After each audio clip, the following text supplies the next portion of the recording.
உழைக்கும் கரங்கள் படத்தில் நடித்து கொண்டிருந்தார் எம்ஜிஆர்.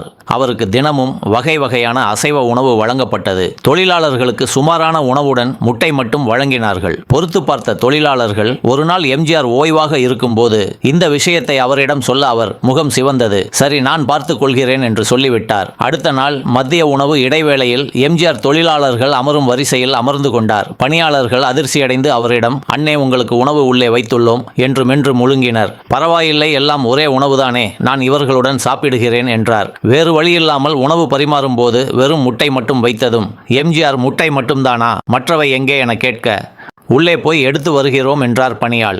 எம்ஜிஆர், ஏன் தொழிலாளர்களுக்கு உள்ளது என்ன ஆனது என கேட்க, எம்ஜிஆரிடம் உண்மையை சொல்ல அவர் கோபத்துடன் தயாரிப்பு நிர்வாகியை அழைத்து, தொழிலாளர்கள் அதிகம் உழைக்கிறார்கள், சாப்பாட்டில் இப்படி பாகுபாடு பார்க்கலாமா என்று கேட்டு, நாளை முதல் நான் என்ன சாப்பாடு சாப்பிடுகிறேனோ அனைவருக்கும் அதே உணவுதான் பரிமாற்ற வேண்டும். தயாரிப்பாளரால் முடியவில்லை என்றால் என் சம்பளத்தில் கழித்து கொள்ள சொல்லுங்கள் என்று உத்தரவிட்டார்.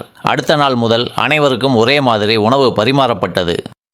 ஒருமுறை எம்ஜிஆர் மனுஷங்க வாழ்த்தை நம்ப முடியாது, வயிறு வாழ்த்தினா நம்பலாம் என்றார்.